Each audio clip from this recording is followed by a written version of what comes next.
आहुति जहां दया नाम की वस्तु नहीं।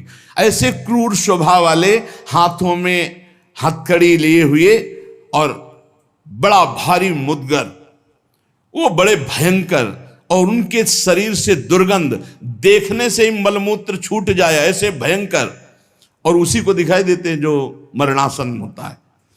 यमदूतों की दृष्टि पड़ते ही वो शरीरा अहंकारी जीव कांप पड़ता है। अब बोलने की हिम्मत नहीं, कफ पित्त वायु सब बिगड़ चुका है, कोई सहयोग देने वाला नहीं, सांस भी नहीं ली जा रही। अब उसका चित्त वहीं भ्रमण करेगा, मेरा पुत्र बचा ले, मेरी पत्नी बचा ले, मेरा परिवार। भगवान की तो याद जीवन में की नहीं, तो अब भगवान की अगर याद की होती तो ऐसी दुर्दशा नहीं होती।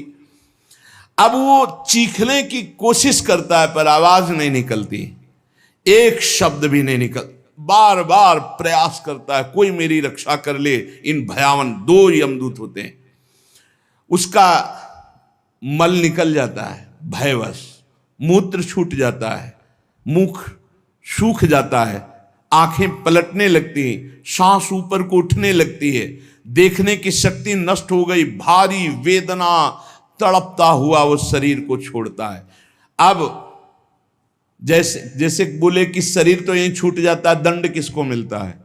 तो आप स्वप्न में जब पीटे जाते हैं तो आपको पीटने का दुख होता है कि नहीं होता है? पीटने का दुख होता है, जगने के बाद पता चलता है वो झूठा होता है। शरीर तो स्थूल आपका सैया में सोया होता है, जब चाकू मारी जाती है ना तो वैसे अनुभव होता है, वैसे अनुभव होता है। तो ये जब स्वाप्निक शरीर में अनुभव हो गया, वो तो यम यातना देह पर्सनल, जैसे जेल की वर्दी मिलती है ऐसे एक शरीर मिलता है। उस जीवात्मा को मन बुद्धि चित्त अहंकार 5 ज्ञानेंद्रियां 5 कर्मेंद्रियों सहित उस शरीर में पैक कर दिया गया, उसका नाम यातना देह है। अब उसको शरीर से ले जाते हैं, यातना देह से। स्थूल देह तो यहीं छूट गया, सूक्ष्म शरीर कारण शरीर पैक कर दिया गया यातना देह में। जैसे स्थूल शरीर में, स्थूल शरीर छूट रहा, यातना देह मिली, वो सूक्ष्म होता है। अब ये माता पिता का गर्भजनित देह नहीं है, ये दंड विधान वाला है, ये कर्म जनित होता है, इसे यातना देह कहते हैं। यमराज के दूत फांसी लगाते हैं गले में, जैसे कुत्ते के नहीं डाली जाती ऐसे, और पीछे से मुदगणों की मार और घसीटते हुए ले जाते हैं। पीछे से ऐसी मार कि वो चीखता है, चिल्लाता है, पूरा अनुभव जैसे स्थूल शरीर में, ठीक वैसे ही उसमें मरना नहीं होता। बस एक खास बात होती है, क्योंकि स्थूल शरीर में मरना होता है, सूक्ष्म शरीर कारण शरीर जो यातना देह में, उसमें मरना नहीं होता। बहुत लोग कहते हैं शरीर तो यहां छूट गया, फिर नरक स्वर्ग किसको मिलता है? अरे शरीर एक कोट की तरह उतार दिया गया, तू तो उसी में पैक है, अभी भूल मत कर। अब देखो, दक्षिण दिशा की ओर उसे दौड़ाते हुए मारते हुए पीछे से ले जाते, और तप्त बालू, आग जैसी तपती हुई बालू,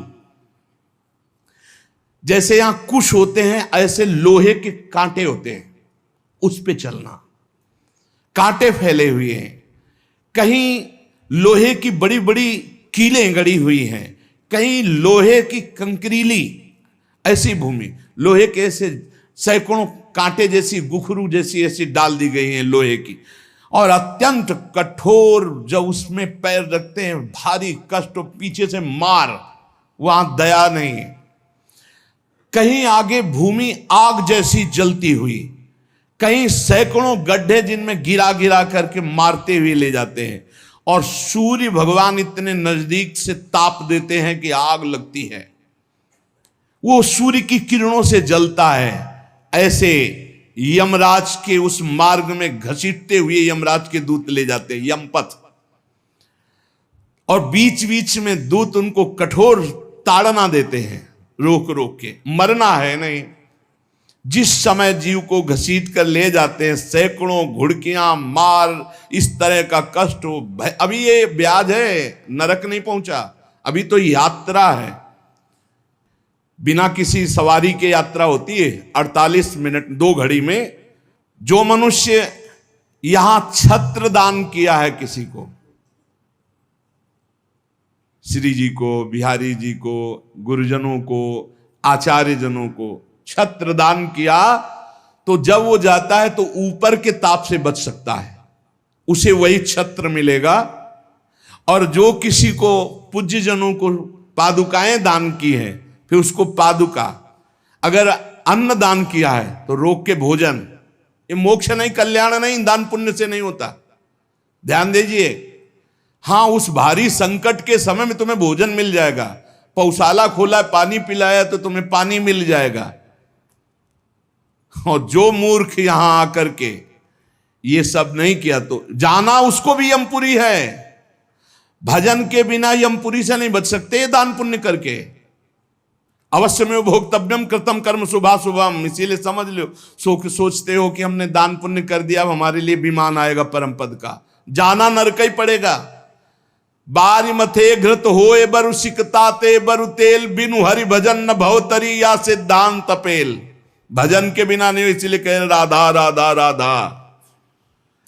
अब इस प्रकार की यात्रा, अनेक प्रकार से कष्ट भोगता हुआ पाप पीड़ित जीव धर्मराज के नगर में पहुंचा। अब वहां सेकंड के कम हिस्से में हिसाब हो जाता है। ऐसा थोड़ा क्या नाम है, कहां से लाए हो, क्या क्या किया, ऐसा नहीं, एक सेकंड के कम हिस्से में बहुत लाइन लगी हुआ। यम यातना के शरीर में भारी कष्ट भोगता हुआ जीव, दाह का अनुभव करता हुआ, कांपता हुआ, भयंकर वेदना से युक्त सामने खड़ा हुआ। देखते ही निर्णय हो गया। अब वहां से उसको उसके कर्म के अनुसार नरकों में ले जाया जाता है। जिसने यहां सूर्य भगवान को प्रातः काल उठ करके जलांजलि दी है, पुत्र हैं भगवान यम, सूर्य पुत्र, जो अपने पुरखों का पिंडदान किया है, जो समय समय पर अपने पूज्य जनों को, गुरुजनों को, संतों को अपने घर में बुलाकर भोजन पवाया है, जो बुजुर्गों को तेल मालिश करके, जैसे उन्होंने हमें तेल मालिश करके पुष्ट किया, ऐसे वृद्ध माता पिता के जो चरण दबाना है, शरीर पर तेल लगाना है, उनके वस्त्र धो देना, उनको भोजन कराना है, उसको वहां थोड़ा आदर मिलता है। बैठो, खान पान, थोड़ा सुख सुविधाएं, नरक से नहीं बचोगे। भगवत भाव के बिना नरक से नहीं बचोगे। जो जो उसने सेवाएं की हैं, वो सेवाएं, आए हो नरक के मार्ग में तो थोड़ा तेल मालिश हो जाएगा, खवा पिया दे जाओगे, थोड़ा शीतल जल पीने को मिल गया, खान पान की, विश्राम की व्यवस्था थोड़ी समय के लिए। अरे इसीलिए जय सीत हरिवंश नरक गति दो, ये जो अपने माता पिता को गाली देते हैं, जो मनमानी आचरण करते हैं ना, खूब अच्छे से तृप्त होते हैं। अब बात ये कि याद नहीं रहती ना, जैसे गर्भ की बात याद नहीं, यार गर्भ की बात याद आ जाए तो तुम भजन के सिवा कुछ नहीं करोगे। मरने की बात याद आ जाए कि पीछे जब मरे थे तो कितना कष्ट हुआ, मां के गर्भ में रहे कितना कष्ट हुआ, ऐसी जेल तो है ही नहीं मां के गर्भ जैसी। विचार करके देखो। अब वो मृतक जीव जो जो सुविधाएं दान की थी, वो उसे कुछ दिन के लिए वहां सैया मिल गई, भोजन मिल गया, विश्राम मिल गया, कुछ दिन के लिए। भाई बहुत होश में, दान पुण्य के भरोसे मत रहना। अब जब वो पुण्य खत्म हुआ उनका, तो यमदूत उनको साथ लेकर गए। 12 दिन तक उसको पुण्यों के भोग का अवसर मिलता, तभी तक 13वीं तक कहते हैं जीव को नरक की गति नहीं दी जाती। 12 दिन तक उसको होगा कोई विश्रामालय, उसमें रखा जाता है। 12 दिन तक जो पुण्य सुकृत हुए उनको भोग लो, अभी आराम कर लो, नरक आए हो। अब नरक में प्रवेश होगा 13 के बाद। तभी कहा जाता है जल्दी जल्दी 12-13 दिन खूब पुण्य कर लो, उसको दान करो आत्मा को, तो उसकी उन्नति हो जाएगी। कोई ये झूठी बातें नहीं है। और राधा नाम बोल दिया एक बार तो इसके बराबर कौन सा पुण्य होगा। यमराज के खाते में पुण्य वाला है ही नहीं ऐसा जितना राधा। अरे जाना ही नहीं पड़ेगा भैया, राधा नाम जिसकी जिह्वा से निकाल, अनुल्लिख्यानंतानपि तदपराधान मधुपति। इसीलिए तो गरज कर कहते हैं, अब जिनको नरक भोगना है वो नहीं सुनेंगे भगवान नाम महिमा, भगवान नाम जप नहीं करेंगे। 12 दिन के बाद 12 दिन तक वो अपने घर के वालों के दिए हुए पुण्य आदि जो उसको भोगता है। फिर जब पिंडदान हो जाता है 13वीं, तब तत्र यद बांधवस्तोयम प्रयच्छन्ति तिलैः सह यच्च पिंडम प्रयच्छन्ति नियमानस्तदनुते तैलाभ्यांगो बांधवानां मंग संवाहनम चयत तेन चाप्याप्यते जंतुर यच्चास्नन्ति सुबांधवाः। जब शरीर छूटता है उस समय से बहुत होश में रहो, सब कुछ मिलेगा उसको। जीवात्मा जो छाती के पास बैठ के ले नाक बहा रहे हैं, आंस बहा रहे हैं, यही पीने को मिलेगा उसको। बहुत होश में राधा राधा, कम जिंदगी में वो नहीं जपा तो तुम तो कीर्तन कर ले, वो मिलेगा फल उसको। 12-13 दिन का ऐसा हिसाब रखा जाता है कि बांधोजन परिवार के, लेकिन भजन नहीं करेंगे, रोना धोना। मृत्यु से 12 दिन बीतने के पश्चात यमपुरी को खींच कर ले जाया जाता है उस जीव को। अरे यमपुरी भैया हुआ जैसे जेल पहुंचे, कोई थप्पड़ लग रहा है, कोई डंडा लग, वो देखे कि प्राण छूट जाते कि हमारे ये दुर्दशा। मरना नहीं खास बात है, यमराज की यमपुरी को देखते ही प्राण सूख गए। कोई काटा जा रहा है, कोई कोल्हू में पेरा जा रहा है, कोई पकौड़े की तरह तला जा रहा है, हाहाकार मचा। मरना किसी को है नहीं। मृत्यु काल ये सब वहां नजर आ रहे हैं। मूर्तिमान मृत्यु, मूर्तिमान काल जो यमपुरी में दंड हो रहा है। काजल की राशि के समान, जैसे काजल के पहाड़ ऐसे यमदूत हैं कि ऐसे पचका दे तुम्हें, ऐसे नींबू जैसे नहीं निचोड़ा जाता, ऐसे निचोड़ दिए, फिर छोड़ दिए, फिर वो जी गया, फिर निचोड़ दिए। अब बोले 10,000 वर्ष तक यही करना है उसको। अब 10,000 वर्ष तक वो ऐसे करता रहे, क्या दुर्दशा। तभी हरिवंश महाप्रभु कहते हैं, रस सिद्धांत का वर्णन जब करते हैं तो कहते हैं, जैसी हरिवंश नरक गति दुर्भरी, बहुत कठिन है नरक की गति। तभी कहते हैं नरक जाओगे होश में रहो, तो मतलब सबसे बड़ा दंड नरक का। लोग कहते हैं कि कहां नरक स्वर्ग है, किसने देखा है, तुम देख लोगे। ऐसे आचरण रख रहे हो जो संतों की अवहेलना करे, शास्त्र की अवहेलना करे, भगवान को अवहेलना कर रहे हो, अपने आप देख लोगे पर बताने नहीं आओगे। बस खास बात ये है। और भौहें कैसी, टेढ़ी भौहें, काजल के समान काले, और विकराल मुख, लंबी दाढ़ें, कुरूप, आवाज भीषण भयंकर, और रोम ऐसे जैसे बंबूल के कांटे कि अगर ऐसे कर दे तो पूरा शरीर छेद जाए, ऐसे दूत। विशाल भुजाएं, पुष्ट भुजाएं, और सब यम दंड यम पास लिए हुए, बड़े भयंकर। दुर्गंध आती है शरीर से, जीव देख के घबराता है, उनके हाथों में फंसा हुआ। अब जो यहां पराये पुरुष से रति करती है, अपने पति को धोखा देकर, जो अपनी पत्नी को धोखा देकर दूसरी पराई स्त्री से, पतिवंचक पर पति रति करई, रौरव नरक कल्प सत्परई। ऐसे ही पुरुष को, ऐसे स्त्री को। रौरव का बड़ा भयानक स्वरूप है। रौरव नरक की लंबाई चौड़ाई 2000 योजन है। 1 योजन 4 कोश और 1 कोश 3 किलोमीटर, 2000 योजन कितना हुआ, 4 दूनी 8, 8000 कोश, 2000 का 4 तो 8000 हुआ, और 8 त्रिक 24,000 किलोमीटर का है। 24,000 किलोमीटर का, और गड्ढा रूप है जिसकी बहुत गहराई है।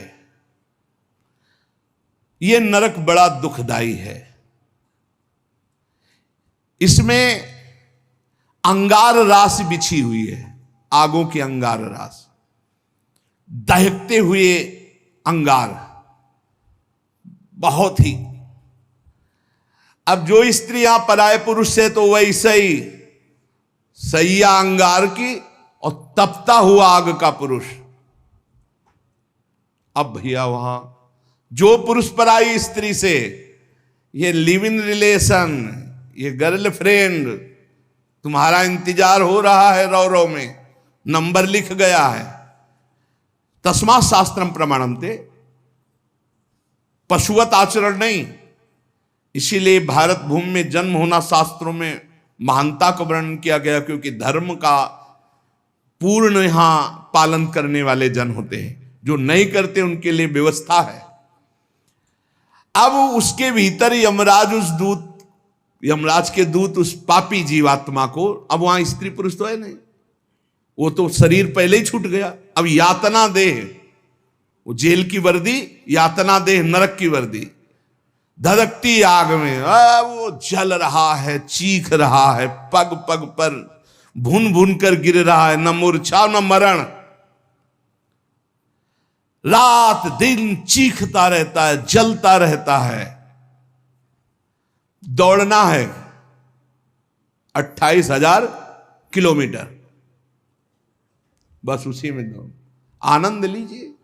कितने दिन? बोले सहस्त्रों वर्ष, 1-2 वर्ष नहीं, सहस्त्रों वर्ष। ऐसे पापियों की शुद्धि नरक में की जाती है। फिर जब वहां से निकलते हैं तो कीड़े मकोड़े, पतंगे, हिंसक जीव, मच्छर, वृक्ष, ऐसी योनियों को प्राप्त होते हैं पापी जीव। या मनुष्य योनि में आए, पाप बहुत नष्ट हो गए वहां, तो यहां कुबड़ा नाटा, बड़े घृणित शरीर वाले, जो अवशिष्ट पाप बचते हैं थोड़े। आप कहोगे नरक भोगने के बाद भी अवशिष्ट बचे? कि हाँ, जैसे यहां किसी को सजा दी जाती, 20 साल की सजा और 1 लाख रुपया जुर्माना। अरे जब जेल ही दे दी तो जुर्माना का? बोले नहीं, जुर्माना है। तो जो जुर्माना हुआ उसका ये दंड है मृत्यु लोक में, समझ लो। जैसे लोग प्रश्न कर देते, हमें समझ में नहीं आता, जब नरक भोग लिया तो फिर यहां क्यों भोगना पड़ता है? तो तुम्हारी समझ में नहीं आता, जब 20 साल की सजा दे दी, 1 लाख जुर्माना रख दिया, वो जुर्माना ये मनुष्य से भजन कर ले हो, नहीं तुम्हारी दलीलें काम नहीं आएंगी। इस प्रकार पाप करने वाले जीवों को विविध प्रकार के नरकों में पिताजी कष्ट दिया जाता है। सुमति महाराज कह रहे, जब यहां से कोई पुण्यात्मा पुरुष गति करता है तो वो पुण्य लोकों को ले जाया जाता है। उसके साथ गंधर्व लोग गीत गाते हुए चलते हैं, आगे आगे अप्सराएं नृत्य करती हैं, और वो विमान पर बैठा आभूषणों से सुसज्जित, समय समय पर मीठा जल, ये सब सुविधाएं भोगता हुआ स्वर्ग जाता है। और वहां अपने पुण्य के अनुसार अप्सरा, विमान, महल, सब सुविधाएं प्राप्त करता है। पर वहां भी जलता रहता है, क्योंकि उसके दिमाग में एक माला पहनाई जाती है उसके शरीर में। उसको बता दिया जाता है, जिस दिन ये माला कुम्हला गई, यहां खोपड़ी के बल से नीचे फेंक दिए जाओगे, मृत्यु लोके विसंति। अब वो रोज माला देखकर जलता रहता है कि ये माला कभी, और जहां कुम्हलाना शुरू हुई तो भयंकर पीड़ा, ये सब छूट जाएगा। अप्सरा, महल, बड़ी सुख सुविधा में आसक्ति, और वो सब छूट जाएगी। अच्छा, ये दुख, और दूसरा एक दुख बगल में दूसरी अप्सरा वाला निकला विमान, जो उससे कई गुना सुंदर, कई, अब वो जल रहा है, उसको शांति नहीं। तब लगी कुशल न जीव कहूं, सपने हूं मन विश्राम, जब लगी भजत न राम कहूं, शोक धाम तज काम। पिताजी, जो मनुष्य यहां वीर्य को नष्ट करता है, बर्बाद करता है, उसमें जीवात्मा होती है। ये बहुत ध्यान देने, इनको इनाम में महारौरव नरक मिलता है, परिणाम में महारौरव नरक। ये जो अष्टमैथुनों का प्रयोग करके बिना शास्त्र मर्यादा के वीर्य को बर्बाद करते, जैसे शास्त्र मर्यादा है संतानोत्पत्ति के लिए, गृहस्थ मासिक धर्म के बाद, पवित्रता होने के बाद, भगवत चिंतन करते हुए, भगवान की सृष्टि पूर्वक जो आराधना का भाव रख करके संतान उत्पन्न, बस उतने के लिए शास्त्र आज्ञा करता है। नहीं, मानव जीवन बहुत ही सावधानी के लिए वीर्य में ये सब आप जैसे प्रकट हुए ऐसे जीवात्मा विराजमान है, उसको यथास्थान ना समर्पित करके और नष्ट कर देना, या फिर संतान नष्ट कर देना, या बहुत तरह से जो ये है महारौरो नरक की प्राप्ति होती है।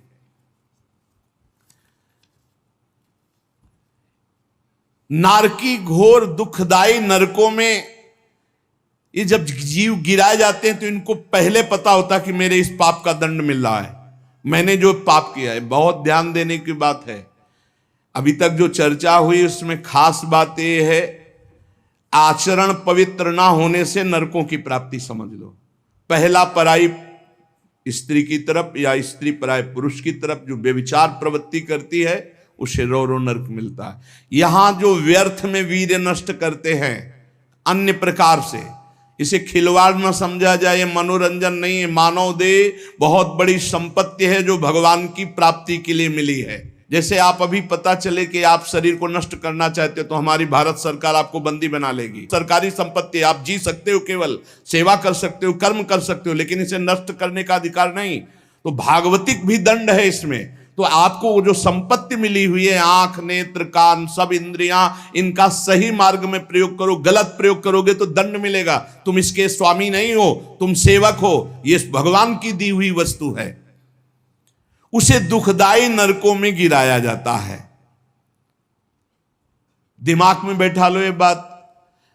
व्यर्थ में ब्रह्मचर्य को नष्ट करना, व्यर्थ में ये पाप जनित कार्य करना, महारौरो नरक में जाने का पूरा तैयारी कर रहे हो। ये अज्ञान की बात नहीं, भगवान की कृपा से सत्संग सुनने को मिल रहा है, शास्त्र सम्मत। तो डरो, डर करके अपना सुधार करो। ऐसा नहीं कि आप कोई नहीं देख रहा, आपके मन में जो आया आप वो कर रहे हैं। नहीं, आपको इसका दंड मिलेगा, एक एक सेकंड का दंड मिलेगा। यमदूतों द्वारा घसीट घसीट कर ले जाए गए उस महान रौरो नरक में एक घंटी यंत्र की तरह उसमें बड़े बड़े कांटे ऐसे हैं जैसे खजूर के, वो घूमता हुआ है। इसका विस्तार 12,000 योजन है। बरचौक 48,000 कोष, 12,000 योजन। तांबे की सी तपती हुई, धधकती हुई भूमि, और उसमें बिजली जैसा यंत्र घूमने, और बड़े बड़े खजूर जैसे कांटे, और ऊपर से उसमें फेंक दिया। तड़पता है ऐसे, बस उसी में तड़पते घूमते रहो। अरे बड़ा कष्ट में, वहां मरना नहीं है तो वहां पूरा खेल बहुत कष्ट का है। नीचे से धधकती आग, ऊपर से राउंड करने वाला बिजली का जैसे झूला, और उसमें बड़े बड़े कांटे, अब फेंक दिया गया, और तड़प कर दूसरी तरफ गिरता है तो कांटे कांटे कांटे, नीचे गिरता है तो आग, फिर उठाकर उसके होश में मनमानी आचरण नहीं। यमदूत उसके हाथ पैर बांध देते हैं, फिर उसमें डालते हैं। इसी महारौरो नरक में एक स्थान, उसी 12,000 योजन वाले में, कौआ, बगुला, बिच्छू, मच्छर, गिद्ध और इन सबकी चोंचे, पूंछ सब लोहे की जैसी, वज्र जैसी कठोर, उसे नोचवाया जाता है। किसको? ये जो नहीं भूंज के मुर्गा, मुर्गी, बकरी, बकरा नहीं, बड़े स्वाद से बोले वो चिमटी से खाते हैं ऐसे, वैसे चिमटी जैसी नोच, जिंदा नोच नोच के, होश में वहां कोई बचाने वाला नहीं। इसलिए कह रहे मान जाओ, बंद कर दो। अब लो नसानी, अब ना न सही हो। इतने बड़े तुम भारत लेवल के, विश्व लेवल के महावीर नहीं बनोगे मुर्गा, बकरी और अंडा खा करके कि हाँ तुम्हारी जय हो जाएगी, पराजय हो जाएगी। बंद कर दे रे। ये मांस मछली जीवों की हत्या करना, मनुष्य जन्म बहुत सुंदर मिला है भगवत प्राप्ति के लिए। जिनके कानों में पड़ रहे हो, हाथ जोड़कर प्रार्थना है, रौरो नरक, महारौरो नरक की तैयारी मत करो। ये मुर्गा मछली बंद कर दो। इतने बड़े बलवान नहीं हो जाओगे कि यमदूतों को पटक दो। यमराज के पास लौट के गए, बोले बहुत धुनाई हुई है। वो तो केवल हरि पार्षद कर सकते, दूसरे ले। नारायण पुकारा तो हरि पार्षद आ गए, बचा लिया। उसे समझो कौवे, बगुले, बिच्छू, मच्छर, गिद्ध, ऐसे मच्छर ऐसा जो पूरा ऐसे इंजेक्शन जैसे बड़े बड़े ऐसे वज्र के समान जिनकी चोंचें मार मार करके नोचते हैं। अब वो व्याकुल छटपटाता है, आप जब कर्म सुधारने थे तब तो मनमानी आचरण करते हो। ये बहुत संभल के, ये हम इसीलिए सुना रहे हैं कि जो नहीं समझ रहे कुछ नहीं, देख लेना भैया, देख लेना। बोले कि यहां कोई देखने को मिलता है? हाँ देखने को मिलता है। मर्सरीज गाड़ी में लग गई आग, वो अंदर है, जिंदा भून गए। ये क्या है तुम्हें समझ में नहीं आ रहा है? तुम जिंदा भून के खाते हो तो समय तुम्हें जिंदा भून देगा। तुम दूसरे को काट के खाते हो, एक्सीडेंट हुआ, यहां घुसा यहां घुसा, निकलने के चांस नहीं, तड़प कर मरो। कर्म को अवश्य में भोक्तव्यम कृतम कर्म शुभाशुभम। किस जन्म का कौन सा कर्म तुम्हें दंड दे दे, डरो। यहां सब कुछ दिखाई दे रहा है, तुम आंख खोल करके देख लो। एक बेटा है जो जीवन भर सुख देता है, एक बेटा है जो जीवन भर दुख देता है। एक पत्नी है जो देखते ही हृदय आनंदित हो जाए घर में जाते, और एक है कि देखते ही जलकर भून जाओ। एक पति है जो पूरे जीवन सुख देता है, एक है कि जीना मुश्किल। ये सब कर्मों का फल भोगना पड़ता है। अब दूषित बुद्धि के कारण जो जो पाप किया, 10 करोड़ वर्ष दूसरों का मांस खाने वाले के ये गिद्धादि नोच नोच के खाते, मरना वहां है नहीं। खा गए फिर मांस उदय, फिर खा गए फिर मांस उदय, होश में। अरे कुछ ना हो भैया, नमक रोटी खाओ, संयम से रहो तो बढ़िया बल आ जाएगा। शरीर में बल को तो तुम नष्ट कर रहे, ऊपर से डालने से क्या होगा? पक्का कहते हैं अगर आप 10 वर्ष ब्रह्मचर्य रहो तो तुम्हारे अंदर ऐसी सामर्थ्य आ जाएगी कि क्या करूं, कहां कौन सी मेहनत करूं, ऐसा तुम्हारे अंदर आने लगेगा। बचपन से ही धर्म विरुद्ध आचरण। अरे इंद्रियों को वश में करने के लिए मुर्गा मछली वाली ताकत थोड़ी चाहिए, पवित्रता की ताकत चाहिए। ये मन के गुलाम, इंद्रियों के गुलाम पाप कर 10 करोड़ वर्ष भोगने पर फिर उसको मनुष्य लोक में भेजा जाता है। और फिर कैसे भेजा? मुर्गा बना के। फिर वो चाकू, समझ रहे हो ना, जिसको तुमने काटा था, फिर बहुत बड़ा, इसीलिए कहा गया, सेवक जी महाराज करें संस्कृति मांझ बरियाए के पायो मानुष देव ताकत पार। अरे संस्कृति चक्र को रोक के भगवान कृपा करके तुम्हें मनुष्य दे दिए, और सत्संग भी सुना रहे कि हमें पता नहीं था, तो आप पाप कर्म करना बंद कर दो। देखो कैसे घृणित पदार्थ खाते। अंडे में क्या भरा है, कितना दलित दुर। हाँ बोले हम बलवान बन रहे, विटामिन पी रहे हैं। क्या करें? हाँ मतलब गजब, उल्टी हो जाए देख के। अंडे में जो भरा है उल्टी हो जाए देख के। कर्म काल तुम्हें दंड देगा। मान लो जीवों के प्रति दया का भाव सबसे बड़ा धर्म है। परहित सरिस धर्म नहीं, जीवे दया, जीव पर दया करो। ये जो अपराध कर रहे हो, अरे भाई एक एक जैसे चबेना चबाते हैं ना, ऐसे मछली चावल खाते हैं। जिंदे खाएंगे यमदूत वहां, ये सब यमदूते हैं जो बड़ी बड़ी चोच वाले।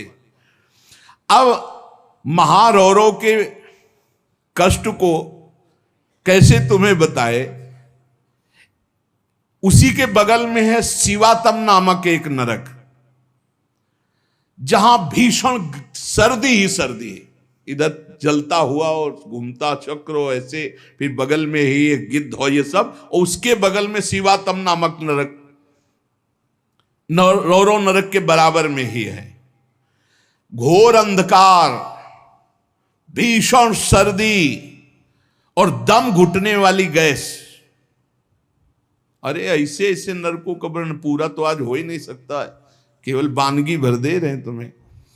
घोर अंधकार, भीषण सर्दी और जहरीली गैस, शिवातम नामक नरक। अब वहां छोड़ दिया गया।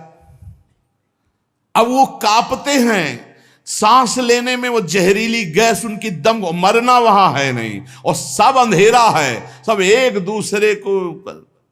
और ये वहां इतनी सर्दी की दांत कटकटाते हैं, भूख प्यास अन्य उपद्रव, इसके साथ ऐसी वायु चलती है कि बड़े बड़े ओला, फूट जाए शरीर, भयंकर हड्डियां चर चर टूटती हैं, ऐसे ईंट की तरह ओला गिरते हैं, मज्जा रक्त बह रहा है, अंधेरा भीषण गैस, वो प्राण लेने वाली क्षुधातुर मनुष्य एक दूसरे को खा रहे हैं वहां नरक में। शिवातम नामक नरक, महान कष्ट भोगते हैं ये निकृष्ट पुरुष जो दूसरे के बच्चे का अपहरण करके ले आते, जैसे नहीं दूसरे आदमी का चोरी करना, हिंसा करना, मार कर, ये सब इस नरक को प्राप्त होते हैं। डरो, यही डर ही डर हरिवंश हित, जिनो भ्रमय गुण सलिल पर जी नामन मंगल लोक त्युसुह। ये छोटे छोटे पशु पक्षियों को तुम मार कर खाते हो, दूसरों के धन का अपहरण करते हो, अस्त्र शस्त्र लेकर किसी दुकान में घुस गए, उसको मार दिया, काट दिया, उसकी संपत्ति छीन लाए, ले लो, तुम्हारा ये स्वागत होगा। शिवातम नामक नरक में डाले जाओगे, जहां केवल अंधकार, भीषण सर्दी, ओला की वर्षा और दम घुटने वाली गैस, और हजारों हजारों वर्ष वहां तुम्हें भोगना होगा। इसी के बगल में है निकृंतन नामक नरक। इसमें कुम्हार की चाक की तरह पूरा नरक घूमता रहता बड़ी रफ्तार से। ये थोड़ी देर रफ्तार वाले में किसी यंत्र में बैठ के देखना, बहुत रफ्तार से जो घूम रहा हो, चक्र की भांति निरंतर घूमता रहता है। और यमराज के दूत कोड़ा लिए खड़े रहते हैं, और जैसे उसके सामने आए तो इधर मारा चप से, और वो घूम के सर से वो उधर मारा, उधर, चारों तरफ कोड़े की मार, और उस यंत्र अब वो उल्टी करता है, भयंकर भय लग रहा है, उसी में घुमाया जाता है। कुम्हार की चाक के समान चक्र की तरह निरंतर घूमता रहता है। यम दूत पापी के ऊपर कोड़ों की वार करते रहते हैं, शरीर पूरा मस्तक तक रक्तमय हो जाता है कोड़ों की मार्ग से, रफ्तार से वो घूमता है, प्राण निकलना नहीं है, सब चिथड़ा उड़ जाता है कोड़ों, और सब मरना वहां है नहीं, बहुत कष्ट भोगना पड़ता है। यहां जो शराब पीते हैं, शराब पी करके अपने पूज्य जनों का अपमान करते हैं, नहीं उनको पृथ्वी घूमती नजर आती है शराब पीने वाले, वो उसी में डाले जाओगे, नरक वैसे ही बना है तुम्हारे लिए व्यवस्था। जो बड़े पूज्य जनों का अपमान करते, गाली गलौज, मदिरा पीना महापाप है ऐसा हमारा शास्त्र कहता, मान लो, इसमें ये मत सोचो कि जीव की हत्या नहीं, लेकिन हमारा जो शास्त्र के तस्मात् शास्त्रम प्रमाणम ते कार्याकार्य व्यवस्थित हो, ऐसा ना सोचो, बिल्कुल अक्षरशः सत्य है। आज विज्ञान भी जो कुछ लाभ ले रहा है हमारे शास्त्रों से ही ले रहा है, विज्ञान भी शास्त्र का अनुसरण ही करता है। एक बहुत बड़े वैज्ञानिक आए थे अपने भारत के, उन्होंने यही बताया कि जहां से मेरा विज्ञान समाप्त होता है वहां से आपका अध्यात्म प्रारंभ होता है, इसलिए मैं दर्शन करने आया हूं आपके। जब तक शरीर के पापों का नाश नहीं हो जाता, इस अप्रतिष्ठित नामक नरक में बड़ा असह्य दुख भोगना पड़ता है। ये शराब पीना, ये बुजुर्गों का अपमान करना, दूसरों की हिंसा करना, अत्याचार करना, ये बंद कर दो, ये तुम्हें तमोगुणी राक्षसी बुद्धि प्रदान करती, इसलिए निषेध किया गया है। मनुष्य हजारों वर्षों तक इन यंत्रों को भोग करके जब पवित्र होता है, तब फिर उसको फिर यहां मृत्यु लोक में जन्म दिया जाता है। एक अस्पत्रवन नामक नरक है, ये 1000 योजन तक की लंबी भूमिका है, बड़े बड़े तलवार जैसे इसमें है, पत्ते हैं तलवार जैसे मजबूत, 1000 योजन में, ऐसे समझो एक वृक्ष है 1000 योजन, और ऊपर से फेंके जाते हैं पापी, कई टुकड़े होकर नीचे गिरे, फिर उठा के फिर फेंके, यही क्रिया चलती रहती है। सूर्य की ऊपर से प्रचंड गर्मी, नीचे से जलता हुआ दाह, और बीच में तलवार जैसे ऐसे यंत्र, उनमें फेंका जाता, अस्पत्रवन, तलवार की तीखी धार के समान। और जो आसपास जगह उसमें बलवान कुत्ते रखे जाते हैं, जो 10,000 की संख्या में एक साथ, जो जीव फेंका गया, कटा, नीचे गिरा, सोई शरीर पूरा हुआ, सोई कुत्ते नोचने लगे, होश में हो जाओ, बहुत भयावह है। और उनके मुख दाढ़ें भी बड़ी लंबी लंबी, कुत्तों की, व्याघ्रों के समान। इसलिए वो हाय हाय चिल्लाता है, वहां कोई बचाने वाला नहीं मिलता। इस अस्पत्रवन नामक नरक में बहुत दुख दिया जाता है। बार बार आहत होकर के नीचे गिरे तो अंगार, अगर थोड़ी देर शरीर बचा रहे तो कुत्ते नोच रहे, फिर उठाकर फिर उसमें डाला गया। एक भयंकर तप्त कुंभ नामक नरक है, जिसमें तेल खौलाया हुआ है, पकौड़ा की तरह पकाए जाते हैं। पुत्र सुमति ने कहा, पिताजी मैंने इन सब नरकों को भोगा है और मुझे 10,000 जन्म की स्मृति प्राप्त है, इसलिए मैं यथावत देख के कह रहा हूं। आज के 7वें जन्म पहले मैं एक वैश्य कुल में उत्पन्न हुआ था और मुझे अपने कुल की सेवा मिली हुई थी। जो तो एक दिन मैं व्यापार से जा रहा था तो कुछ गौएं पानी पीने जा रही थी। मैंने उन गौओं का विरोध कर दिया और गौओं को पानी पीने नहीं दिया। उसके अपराध से मुझे अत्यंत भयंकर नरक में डाला गया था, जहां आग की लपटे जैसी गर्मी थी और बूंद पानी नहीं। कई हजार वर्षों नरक भोगना पड़ा था एक अपराध का। जो पापी यहां इस पशुओं को काट करके उनका खून पीते हैं, उन पापियों को कोलू में पेरा जाता। मैंने वहां देखा, कोलू में जैसे गन्ना पेरा जाता है, नीचे खून की कीचड़ जमी होती। दुष्कर्मी चिल्ला रहे, उनको कोलू में पेरा गया। धीरे धीरे आराम से पेरा जा रहा, बाहर निकले फिर पूरा जीवित, फिर पेरा जा रहा है। हाहाकार ही हाहाकार वहां सुनाई देता है। मुझे तो सिर्फ दिखाया गया था, इस अपराध के कारण मैंने नरक देखा। बड़ी पीड़ा, बड़ा संतप्त, बड़ी जलन। तप्त बालुक, तप्त कुंभ, कितने तुम्हें नरकों का वर्णन बताएं। पिताजी, जीवों को यदि आनंद लेना है तो यहां भगवान का भजन कर लो, धर्म से चल ले। ये मत समझो कि यहां तुम आयो स्वतंत्र हो, जो चाहो कर लो। नहीं नहीं, बंधन है बंधन। आप किसी की नजर में हो, हर समय आपके ऊपर सीसी कैमरा लगा हुआ है। आप एक एक चेष्टा जो कर रहे हो उसका आपको दंड या सुकृत पुरस्कार मिलेगा। और अगर भजन कर ले गए तो भगवान की प्राप्ति होगी। जो भगवान का नाम जपते हैं, भगवान के आश्रित हैं, तो भगवान ने कहा अभी जो भी हो गया चिंता मत करो, पीछे जो हो गया सब राधा राधा। भगवान के वचन कभी मिथ्या नहीं होते। श्री भगवान ने कहा है, सर्वधर्मान परित्यज्य मामेकम शरणं व्रज, अहम त्वाम सर्व पापेभ्यो मोक्षयिष्यामि मा शुचा। मैं सब पापों से मुक्त कर दूंगा। भगवान की शरण में होके खूब नाम जप करो। लेकिन ये जो गंदी बातें हैं, मत देखो, मत बोलो, मत सोचो, मत करो, नहीं, ये बाधा पहुंचा देंगी। एक ब्रह्मज्ञानी महात्मा सुमति पूर्व में शिष्य बना करके प्रमाद स्थिति को प्राप्त होने के कारण एक जन्म और लेना पड़ा।